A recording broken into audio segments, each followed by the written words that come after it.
여러분 중에는 이제 신앙생활을 시작하시는 분들도 계십니다.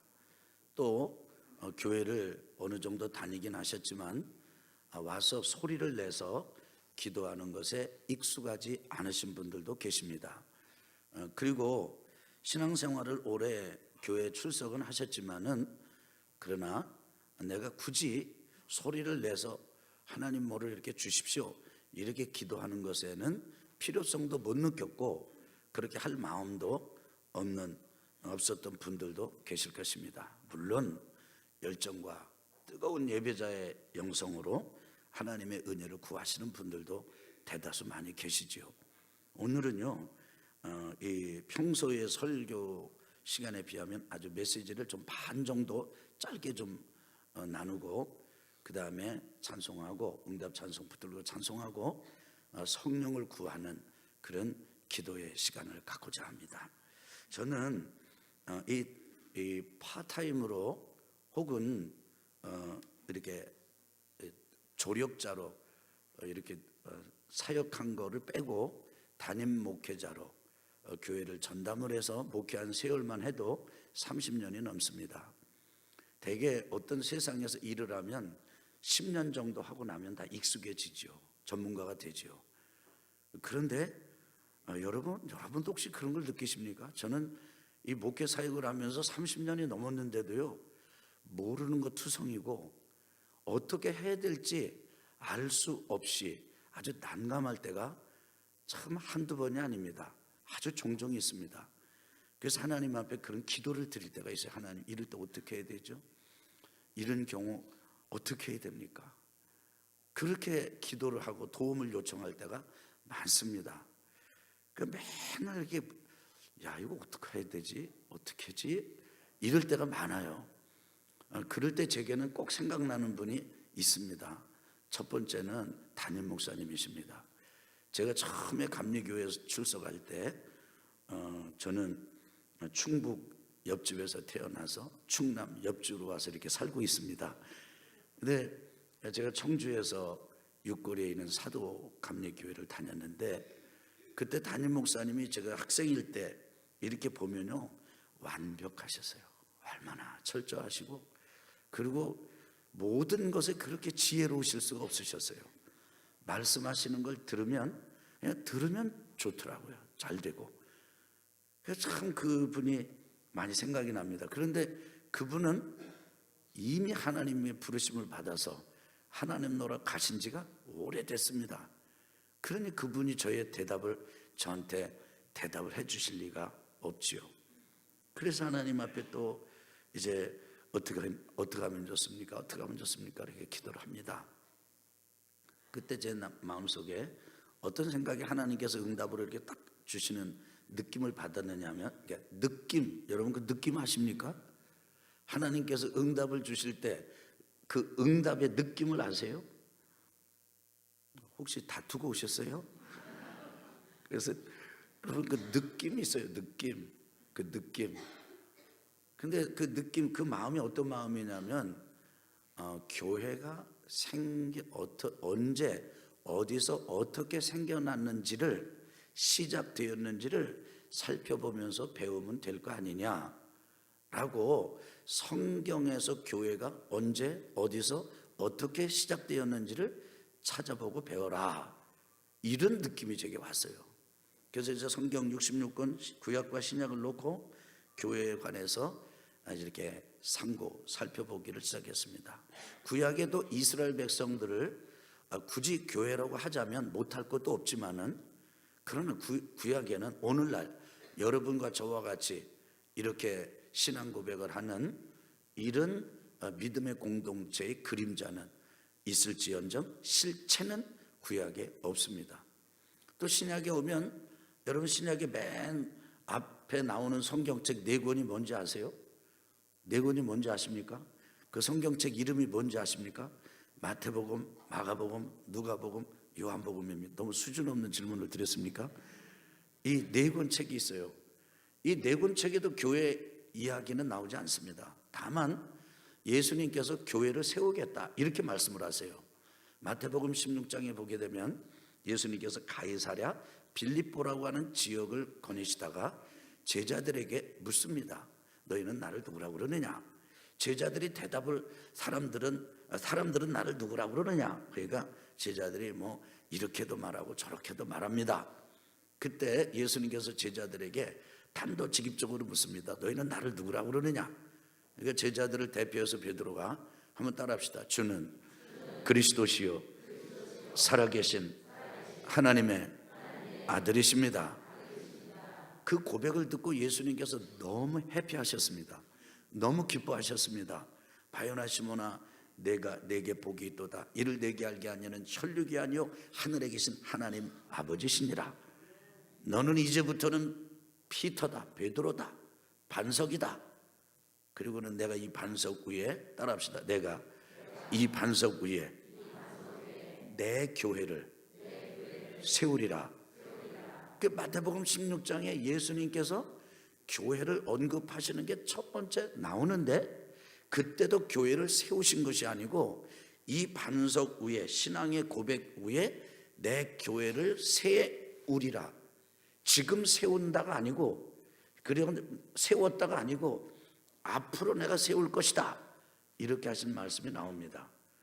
그 다음에 계시록이나 이 바울 서신 뭐 고린도 전후서, 로마서, 그 다음에 갈라디아, 데살로니가서, 뭐 에베소서, 빌립보서, 이거 나오는데 이건 전부 이미 세워진 교회의 이름들이고 그 교회에 주어진 사도 바울을 통한 편지인 하나님의 말씀이지, 교회가 시작된 거는 서신서에 안 나와요. 계시록에도 안 나와요. 근데 교회가 시작된 역사의 시초를 자세하게 언급해주고 있는 것이 사도행전 1장과 2장입니다. 한번 따라합시다. 사도행전 1장, 2장. 거기 보면은 예수님께서 언제 시작이 되었는가, 그게 나와요. 한번 따라합시다. 교회가 언제, 어디서, 어떻게 세워졌는가. 조금 전에 제가 예수님께서 언제 그게 아니고 교회가 언제 세워졌는지를 사도행전 1장과 2장에 나옵니다. 예수님께서 동정녀 마리아의 몸을 빌어서 베들레헴에 태어나셨습니다. 그때 교회가 생기지 않습니다. 예수님께서 애굽으로 피난 가십니다. 그때 교회가 생기지 않습니다. 돌아오셔가지고 갈릴리 나사렛에 가셔서 30년 사십니다. 그때 교회가 생기지 않습니다. 예수님께서 가버나움에서 공생의 사역을 하시고 이제 공생의 사역을 하시는 동안에 오병이어의 기적도 일어났고 죽은 자를 살리시기도 하고 병든 자를 고치시기도 하고 이렇게 하셨지만 그때 교회가 생겨나지 않습니다. 교회를 세우겠다고 하는 약속만 주셨죠. 예수님께서 예루살렘으로 올라가셨습니다. 고난받으셨습니다. 고난받을 때 교회가 생겨나지 않습니다. 예수님께서 갈보리의 십자가에 달려 돌아가셨습니다. 예수님이 돌아가셨을 때 교회가 생기지 않습니다. 예수님께서 부활하셨습니다. 부활하셨을 때도 교회가 세워지지 않습니다. 여러분, 예수님께서는 유월절 날 십자가에 달려 돌아가시고 무덤에 장사 지낸 바 되었다가 며칠 만에 다시 살아나시고 3일 만에 살아나시고, 그리고 제자들과 며칠을 함께 있었습니까? 40일을 함께 있었습니다. 그러면 여러분, 예수님께서 유월절에 잡히시고 달려 돌아가시고 그 다음에 무덤에서 3일 만에 부활하시고 40일 동안 제자들과 함께 계셨고 그 다음에 베다니 앞 감람산에서 하나님 나라로 승천하셨거든요. 승천하실 때까지의 그 기간이 언제 며칠이 걸렸냐면 43일이 걸린 거예요. 돌아가시고 나서 43일에 예수님 승천하셨습니다. 언제 교회가 세워졌냐면 예수님께서 이 땅에 오셔서 하나님 나라 증거하시고 고난받으시고 십자가 달려 들어가시고 부활하시고 승천하시고 난 다음에 교회가 세워졌어요. 뭐하고 난 다음에? 누가 승천하시고요? 예, 승천이 뭐냐면 하늘로 승하셨다, 올라가셨다, 하늘로 올라가셨다. 우리 아멘 합시다. 그럼 어디에서 교회가 세워졌냐? 예루살렘에서 세워졌습니다. 예루살렘 마가다락방에서 세워졌습니다. 구체적으로 말씀을 드린다. 그럼 어떻게 세워졌느냐? 성령께서 임하실 때 교회가 생겨났습니다. 누가 임하실 때요? 그렇습니다. 그런데 여러분, 여러분과 제가 왜 교회가 예수님 승천하신 이후에 세워지고, 그 다음에 예루살렘 마가 다락방에서 세워졌고, 성령께서 오순절날 임하셨을 때 세워졌다. 언제 어디서 어떻게, 이거를 왜 알아야 됩니까? 그거야 일하고 전문적으로 여기 연관된 사람만 알면 되지 않습니까? 그렇지 않습니다. 왜냐하면 교회가 세워지고, 그리고 교회가 일어나고 교회가 탄생되는 일처럼 여러분과 제가 이 땅에서 교회로서 살아가야 하기 때문입니다. 한번 따라합시다. 내가 곧 교회다. 그 다음에 따라합시다. 나의 수준이 교회 수준이다. 그렇습니다. 우리가 교회가 어떤 건지를 알아야만 우리가 제대로 살 수가 있어요. 우리가 제대로 신앙생활을 할 수가 있습니다. 그런데 여기 지금 예수님 승천하시고 예수님의 말씀을 붙들고 이제 그 감람산에서 이제 예루살렘으로 이 제자들이 돌아옵니다. 그런데 매우 독특한 게, 우리 성경을 보다 보면 두 가지 대조적인 장면이 나옵니다. 하나는 누가복음 24장 50절에서 53절입니다. 거기 보면 예수님께서 승천하시기 전에 제자들을 축복하십니다. 그런데 축복하시다가 둥둥둥 하나님께로 올라가십니다. 그런 예수님을 보면서 제자들이 경배하고 예배합니다. 그리고는 큰 기쁨을 가집니다. 뭐를 가져요? 큰 기쁨. 따라합시다. 큰 기쁨. 그냥 기쁨이 아니에요. 큰 기쁨이에요. 어떤 게 큰 기쁨입니까? 웃어도 그냥 웃는 웃음이 아니에요. 막 배를 잡고 웃고 굴르면서 웃고, 이게 큰 기쁨이에요. 그게 큰 웃음이에요. 그것이 제자들한테 있었어요. 그래서 베다니 그 감람산에서 내려와 가지고 예루살렘에 와서 성전에 가서 늘 성전에 있으면서 하나님을 찬송했다, 이렇게 말합니다. 보세요. 사도행전하고는 좀 달라요. 사도행전을 보니까 제자들이 하늘로 올라가시는 예수님을 어떻게 했어요? 하염없이 바라보고 있어요. 천사가 내와가지고 이렇게 얘기합니다. 어찌하여 하늘을 쳐다보고만 있느냐? 가신 예수님은 가신 그대로 다시 오실 것이다. 그러니까 그때 제자들이 그 감람원에서 내려와서 안식일에 가기 알맞은 거리 예루살렘으로 내려와서 다락방으로 올라갑니다. 누가복음에서는 성전에서 늘 있었다 말을 하고, 사도행전에서는 다락방에 있었다 말합니다. 성전과 다락방은 분위기가 다릅니다. 성전에서 제자들은 기뻐했습니다. 그냥 기뻐한 게 아닙니다. 큰 기쁨을 가졌습니다. 근데 다락방에서의 제자들은 어둡습니다. 다락방에서의 제자들은 그야말로 움츠러들어 있습니다. 여러분, 그것도 이해가 됩니다. 왜 그렇습니까? 여러분, 제가 조금 전에 여러분한테 설명하면서 예수님께서 승천하시기까지의 그 시간, 6월절에 갈보리에서 달려 돌아가시고 무덤에 장사 지내받았다가 3일 만에 살아나시고 제자들과 40일 동안 함께 동행하시고 하나님 나라 일을 말씀하시고 43일이면 여러분 며칠입니까? 이틀만 보태면요, 한 달 반이에요. 예수님께서 승천하시기 한 달 반 전에 예수님이 돌아가신 거예요. 예루살렘의 분위기가 살벌할 때입니다. 여러분, 예루살렘에서 사람들이 예수님께 어떻게 대접했는지 아십니까? 십자가에 못 박아라, 못 박아라, 못 박아라. 주먹으로 예수님의 얼굴을 때렸습니다. 침을 하듯 태태뱉었습니다. 예수님을 사람 취급 안 했습니다.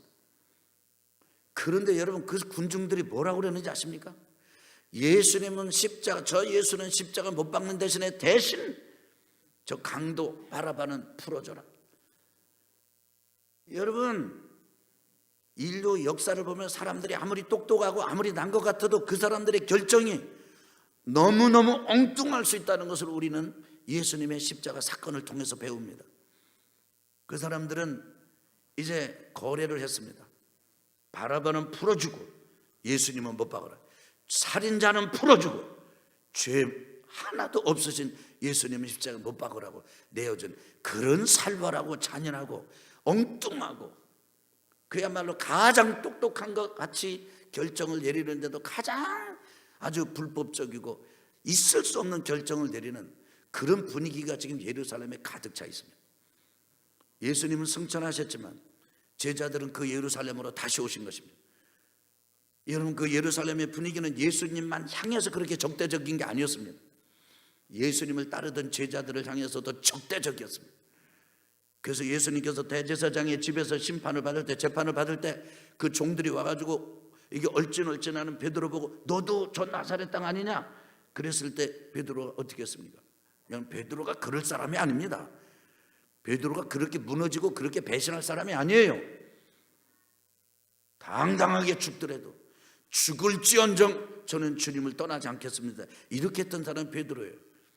그런데 그냥 슬금슬금 아니라고 모른다고 부인하면서 돌아섰습니다. 왜요? 너무 살벌한 분위기이기 때문에 그래요. 그런 예루살렘 도성 안에 다락방에 모인 제자들의 그 어두운 면, 이것은 사실입니다. 동시에 이들에게는 성전에 있으면서 늘 찬송하는 큰 기쁨도 사실입니다. 두려워하는 제자들이 기뻐합니다. 기뻐하는 제자들이 두려워합니다.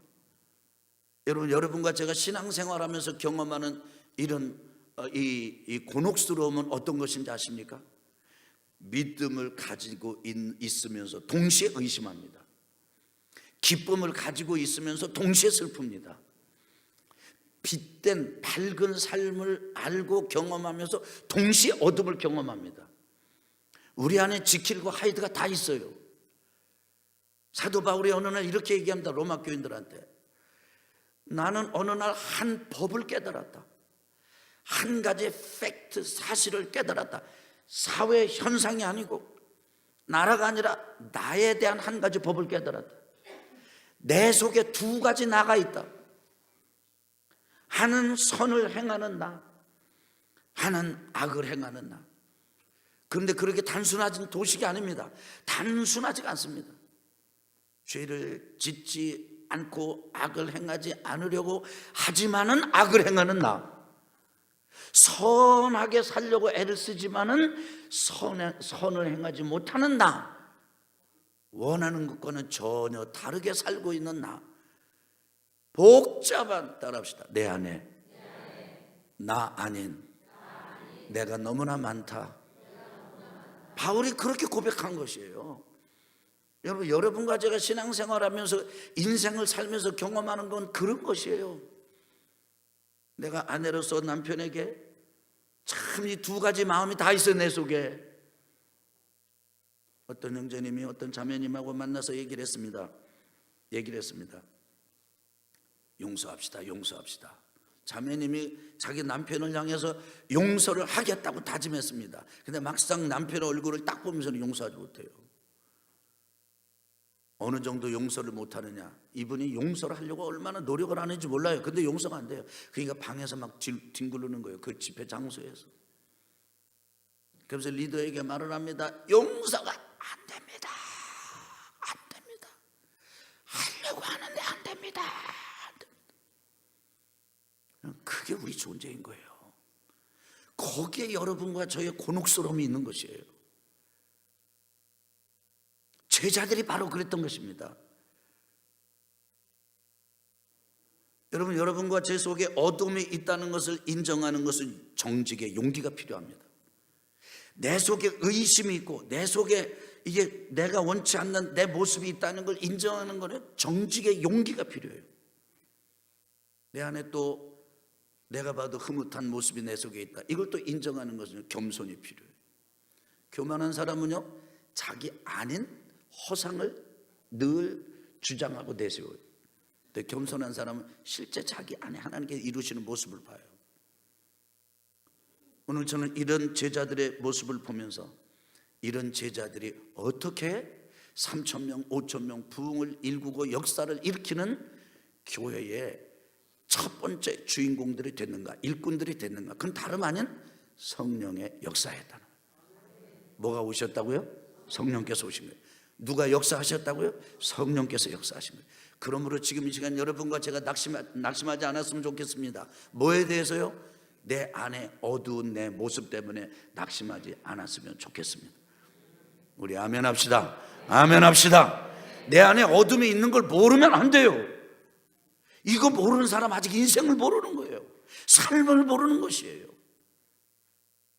여러분 교만하지 않았으면 좋겠습니다. 내 안에 내가 봐도 흐뭇한 그 모습을 보면서 나는 원래 이럴 수 없는데 내 속에 하나님께서 이런 은혜를 주셨구나. 겸손해지기를 예수 그리스도 이름으로 축원합니다. 아멘. 그런데 이런 일은 어느 때로 이런 상태에서 분열돼 가지고 완전히 무너지고 깨지고 박살이 나는 게 아니라 이런 내 자신을 잘 통합해 가면서 여전히 훌륭하지만은 여전히 훌륭하지 못한 이런 내가 따로 해서 완전히 분열되는 게 아니고 이런 내가 하나님 은혜 안에서 하나님께 쓰임 받는 귀한 일꾼으로 변화하는 데는 내가 개발을 하고 내가 이를 악물고 이런 것 이전에 성령께서 우리 가운데 역사하셔야 그 역사가 일어난다 라는 사실을 오늘 저는 여러분에게 꼭 알려드리고 싶습니다. 아멘. 아멘. 그래서 성령이 오셔야 됩니다. 성령이 역사하셔야 됩니다. 그래서 예수님께서 너희들은 예루살렘 떠나지 말고 내가 너희들한테 한 거 나한테 들은 거 있지, 하나님께서 약속하신 거 있지, 요한이 너희들한테 물로 세례를 줬잖아. 그렇처럼 너희들이 몇 날이 못 돼가지고 성령으로 세례 받을 거야. 성령으로 세례 받아야 돼. 누가복음 24장 49절 너희는 예루살렘 떠나지 말고 위로부터 능력이 너에게 입혀질 때까지 이 성에 유하라. 이러면서 이들이 그 말씀을 붙들고 한 거예요. 그런데 성령께서 임하셨을 때 이들 가운데 돌파가 일어났습니다. 이들 가운데 뚫어지는 역사가 일어났습니다. 여러분 혹시 인생을 살면서 벽을 마주대하는 것 같은 느낌을 경험해 본 적 없으십니까? 사람을 만나는데 사람이 아니에요. 벽이요, 벽. 사람을 만나는데 사람이 아니에요. 인생의 장애물이에요. 어떤 때는 배우자가 그렇습니다. 어느 때는 형제가 그렇고 어느 때는 자녀가 그렇습니다. 어느 때는요 그게 직장에 있고 어느 때는 그게 사업장에도 있기도 해요. 살면서 경험하는 인생의 경험이 벽처럼 여겨질 때도 있지 않습니까?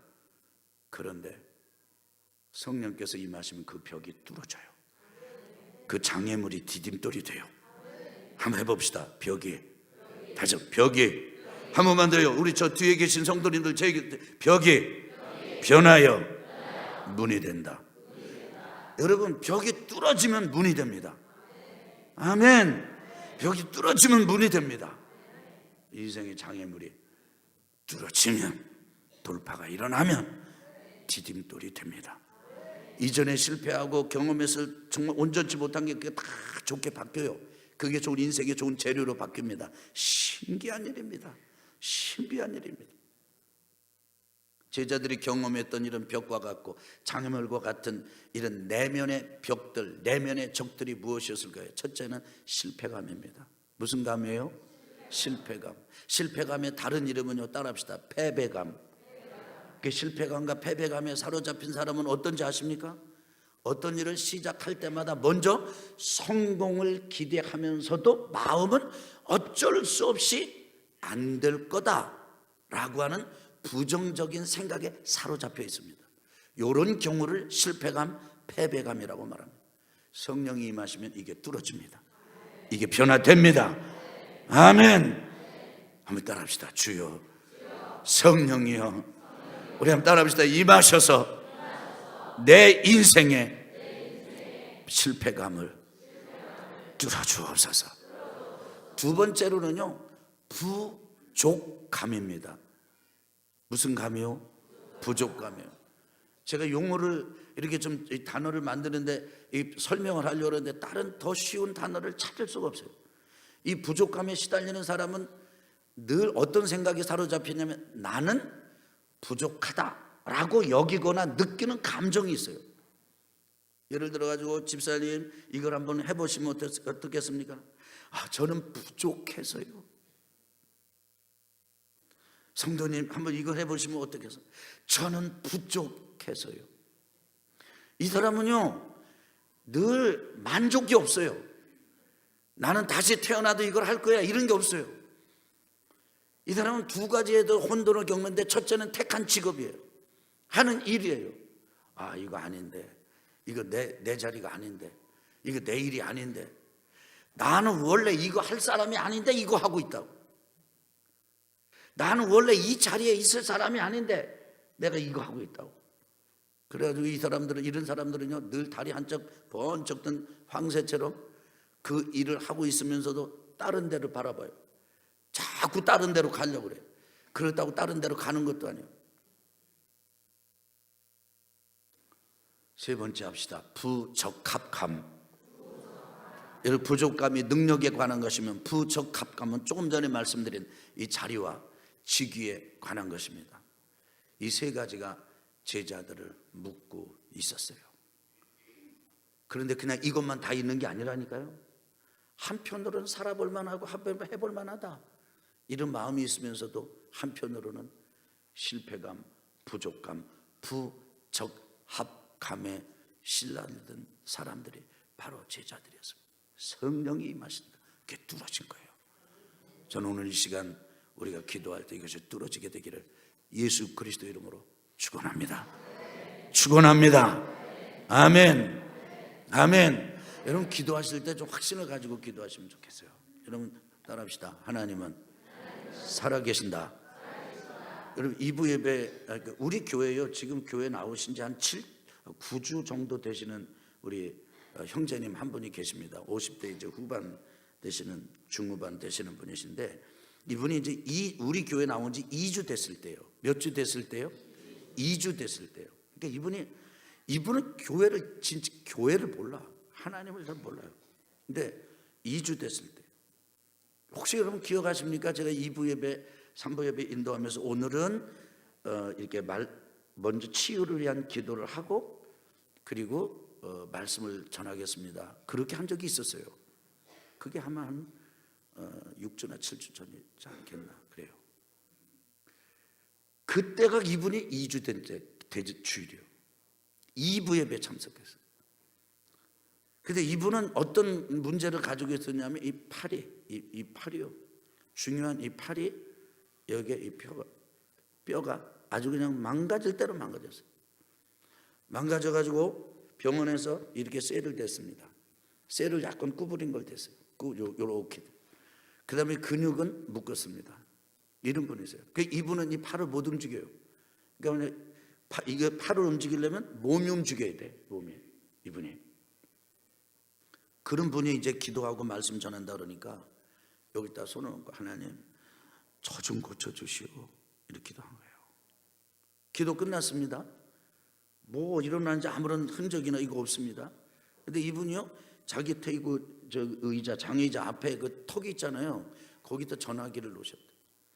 근데 거기다 그런 거지, 바닥이라는 거지. 이제 제가 그분한테 지금 이제 간증을 좀 준비하라고 그러고 있어요. 간증 이제 할 때가 있을 거예요. 근데 그분이 무의식적으로 손을 뻗어서 팔을 이게 펴진 거예요. 전화기를 들고 나서 자기가 놀래요. 팔이 펴지네. 그리고 가서 병원에 가서 사진을 찍었어요. 사진을 찍어보니까 여기 뼈가 이제 쇠를 박아서, 이게 원래 이분이 이게 쇠를 안 하면은 이게 그냥 이렇게 덜렁덜렁 이렇게 해야지 맞는 거예요, 좀 상황이.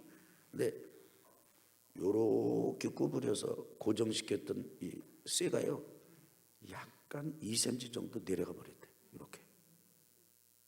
그리고 근육이 여유하게 회복이 됐어요. 이분이 남의 팔이니까 별로 감동도 없죠, 여러분. 근데 이분이 이게 괜찮아진 거예요. 저는 그걸 몰랐어요.